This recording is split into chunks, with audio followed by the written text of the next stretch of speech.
জড়িত থাকতে হবে, ইসলাম প্রচারের কাজের সাথে জড়িত থাকতে হবে। একটা হলো আমি আসলাম, করোনাদেশের কথা শুনে চলে গেলাম, নিজে আমল করলাম, এটা একটা জিনিস। আরেকটা অধ্যায় হলো যে আপনি মানুষকে নামাজের প্রতি আহ্বান করবেন, আপনি মানুষকে দিনী আয়োজনে নিয়ে আসবেন, আপনি মানুষকে মসজিদে নিয়ে যাবেন, আপনি মানুষকে নামাজ পড়তে উদ্বুদ্ধ করবেন, আপনি আপনার সহকর্মীকে বলবেন চল মুসলমান সাহেব নামাজ পড়া ফরজ করেছে আল্লাহ, চল নামাজ পড়ি।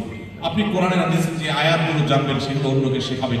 এটা আমাদের কর্তব্যের অংশ, এটা আমাদের পার্ট অফ ডিউটি।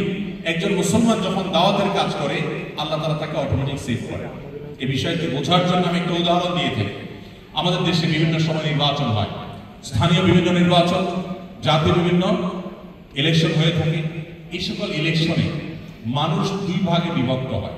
কিছু মানুষ তো থাকেন ক্যান্ডিডেট, যারা ক্যান্ডিডেট থাকে এই ক্যান্ডিডেটদের প্রচারক বা তাদের ক্যাম্পাস করে যারা, এই ক্যাম্পাসার থাকে কিছু লোক যে বিভিন্ন প্রার্থীদের এজেন্ট, আর কিছু লোক থাকে সাধারণ ভোটার।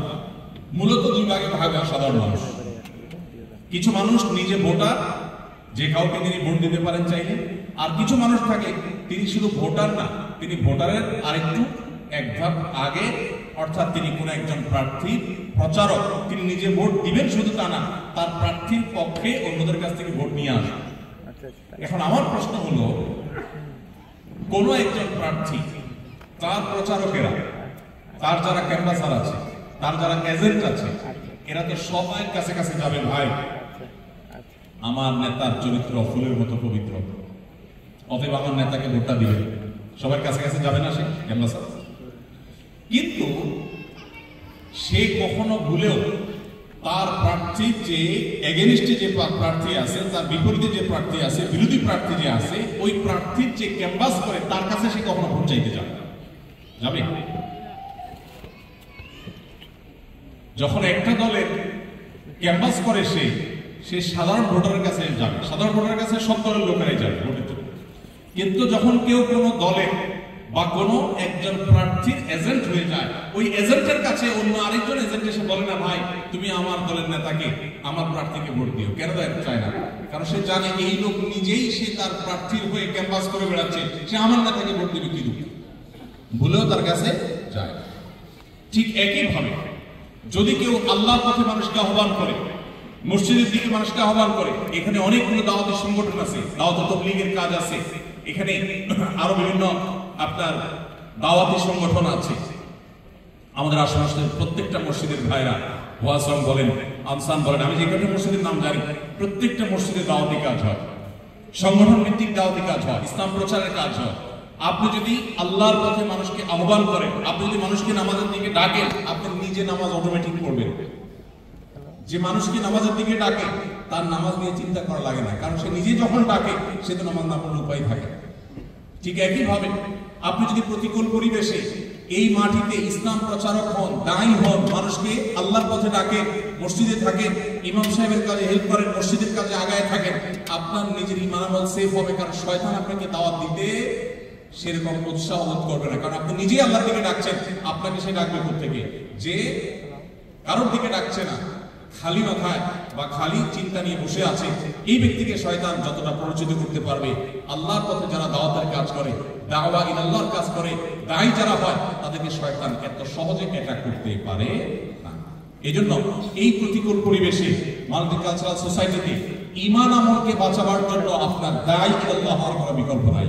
ভাইরা আমার, দায়ী হওয়ার জন্য, ইসলাম প্রচার করার জন্য কোনো স্কলার হতে হবে, আলেম হতে হবে, মাদ্রাসা ব্যাকগ্রাউন্ডের হতে হবে, এরকম কোনো শর্ত কোরআন হাদিসের কোথাও দেওয়া হয়নি। আপনি একজন সাধারণ মানুষ, আপনি দায়ী হতে পারেন। আমার বোনরা যারা আছেন, আপনারা দাওয়াতের কাজ করতে পারেন। অনেক বোনরা আছেন যারা শুধুমাত্র ঘরে থেকে, তারা ঘরের ঘরোয়া কাজকর্ম করে, এর ফাঁকে ফাঁকে তারা যে পরিমাণ দাওয়াতি কাজ করছেন, শত শত হাজার হাজার মানুষের ইসলামে আসার কারণ তারা হচ্ছে। অতএব আপনারা চাইলেই সেই পথে আগাতে পারেন। এটার জন্য আপনার নিজেকে ইসলামকে ভালো করে জানতে হবে, একটু সময় দিতে হবে, এবং এই জাতীয় দাওয়াত সার্কেল, দাওয়াতি সংগঠন, যেটা যার সাথে ভালো লাগে সেটার সাথে আপনি ইনভলভ হয়ে যাবেন। আপনি দেখবেন আপনার ঈমান আমলকে আল্লাহ তাআলা কিভাবে হবে। ভাইরা আমার, ঠিক একইভাবে 7 নম্বর এবং সর্বশেষ যে কাজটি আমাদের করতে হবে তা হলো আল্লাহর কাছে চোখের পানি ফেলে কায় মনোভাবকে দোয়া করতে হবে, কাঁদতে হবে, হে আল্লাহ, আপনি প্রতিকূল পরিবেশে আমার ইমানকে হেফাজত করুন, আমার আমলকে হেফাজত করুন, আমার আইডেন্টিটি, আমার আত্মপরিচয়কে হেফাজত করুন। এই দোয়া রব্বে কারীমের কাছে করা ছাড়া আমরা নিজেদের ইমান আমলকে রক্ষা করতে পারবো না। কারণ আমরা জানি এই ধরনের পরিবেশে, বিশেষ করে যেখানে ইমান আমল রক্ষা করাটা নানা কারণে চ্যালেঞ্জিং, এই ধরনের পরিবেশে ইমান আমলকে রক্ষা করার জন্য আল্লাহ তাআলার কাছে দোয়া করতে হবে। রব্বানা লা তুযিগ কুলুবানা বা'দা ইয হাদাইতানা ওয়া হাব লানা মিন লাদুনকা রাহমা ইন্নাকা আনতাল ওয়াহ্হাব। হে আল্লাহ, আপনি আমাদের ঈমানকে, আপনি আমাদের আইডেন্টিটিকে, আপনি আমাদের আত্মপরিচয়কে এটাকে রক্ষা করুন। এই দোয়া রব্বে কারীমের কাছে করতে হবে। নবী করিম সাল্লাল্লাহু আলাইহি সাল্লাম তিনি দোয়া করতেন, দোয়া শিক্ষা দিয়েছেন। শেষ যুগ যখন চতুর্পাশে ফিতনা, চতুর্পাশে ঈমান হরণ করবার জন্য হাজারটা আয়োজন, আপনি যেটাকে আপনার উন্নয়নের মাধ্যম মনে করছেন সেটা আপনার ঈমান হরণ করার একটা উপায় হতে পারে। এইরকম পরিবেশের মধ্যে যদি আমাদের ঈমান আমলকে বাঁচাতে হয়, তাহলে আল্লাহর কাছে চোখের পানি ফেলে দোয়া করতে হবে। আল্লাহ, আমি একটু ভালো থাকার জন্য এসেছি, আমার ফ্যামিলির মুখে একটু হাসি ফোটাবার জন্য এখানে এসেছি। আল্লাহ, আমি আমার দেশের অর্থনৈতিক চাকাকে সচল করবার জন্য একটু ভূমিকা রাখছি। আমি দুনিয়াতে একটু সামান্য সীমিত সময় 50, 60, 70 বছর এই জীবনটাকে সুখী করবার জন্য এসেছি। এটা করতে এসে যেন আমার অনন্তকাল দুঃখের পথে যেতে না হয়, তুমি আমাকে হেফাজত করো।